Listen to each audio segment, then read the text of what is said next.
दोस्तों, अगर आपसे ये पूछा जाए कि क्या आप पाकिस्तानियों को अपना भाई मानते हैं, तो मुझे उम्मीद है कि जनता क्या जवाब देगी ये तो एक अलग बात है, लेकिन जितने नेता हैं वो तुरंत वसुधैव कुटुंबकम वाली भाषा बोलने लगेंगे। वो बोलेंगे भाई पाकिस्तानी तो हमारे भाई ही हैं। 1947 में देश का बंटवारा हुआ, एक भाई यहाँ रह गया, एक भाई वहाँ चला गया, वरना तो हम भाई भाई ही हैं। ज़मीनों के बंटवारे दिल के बंटवारे नहीं कर देते हैं। मतलब ऐसी तमाम सारी गोल गोल बातें करने लगेंगे। लेकिन एक वीडियो इस समय सोशल मीडिया पर बहुत तगड़े से वायरल है।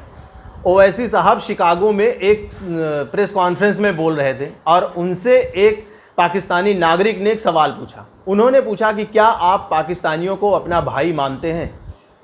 ओवैसी ने इतना तगड़ा जवाब दिया कि आपकी बाँछें खिल जाएंगी। और ये वही जवाब है जो हर हिंदुस्तानी देना चाहता है। उन्होंने कहा कि जो देश मेरे देश में मुंबई में ताज होटल पर हमले करा सकता है वो मेरा भाई कैसे हो सकता है? आप सोचिए कितना तगड़ा जवाब दिया। उन्होंने कहा कि 1947 में जब बंटवारा हुआ तो वो लोग जो देश के गद्दार थे, जिनको इस देश से प्रेम नहीं था, प्यार नहीं था, वो ये देश छोड़ के चले गए। और जो इस देश के वफादार थे वो इस देश में रह गए। तो जो इस देश में रह गए वो मेरे भाई हैं। जिन्होंने इस देश से गद्दारी की है, जो इस देश से चले गए, वो मेरे भाई कैसे हो सकते हैं? आप सोचिए, विदेशों में जाकर भारत का इस तरह से झंडा बुलंद करना, ऐसे नेता को हम दिल से सलाम करते हैं। आप लोगों को अगर एक वीडियो थोड़ा पुराना है, 5-6 साल 7 साल पुराना है, जब ओवैसी पाकिस्तान गए थे, वहाँ पर भी उन्होंने पाकिस्तानी सरकार को और पाकिस्तानी जनता को जमकर धोया था। पाकिस्तान जाने वाले यहाँ के जितने भी नेता हैं वो वहाँ पर जाकर भाईचारे की बात करने लग जाते हैं। लेकिन ओवैसी जब उस मंच पर थे तो उन्होंने पाकिस्तान की सरकार को और वहाँ के अवाम को कड़ी चेतावनी दी थी और उन्होंने कहा था कि पाकिस्तान में जितने मुसलमान हैं उससे ज़्यादा मुसलमान हमारे हिंदुस्तान में हैं और आपको हिंदुस्तान के मुसलमानों की चिंता करने की ज़रूरत नहीं है, वो अपनी चिंता खुद कर लेंगे। देश एक लोकतांत्रिक देश है। भारत हमारा जो देश है वो लोकतांत्रिक देश है। वहाँ हर आदमी के अधिकार सुरक्षित हैं, चाहे वो किसी भी धर्म, मजहब, जाति, पंथ से हो। तो इसलिए पाकिस्तान हिंदुस्तान के मुसलमानों की चिंता करना छोड़ दे और अपने देश के जो मुसलमान हैं उनके जो हक हैं उनकी सुरक्षा करे, उनके बारे में चिंतित रहे। आप सोचिए कि विदेशों में जाकर जब इस तरह का कोई बयान देता है कोई नेता, तो हमारा दिल गदगद हो जाता है, हमारा दिल बाग बाग हो जाता है। तब हमारी छाती 56 इंच की छाती हो जाती है।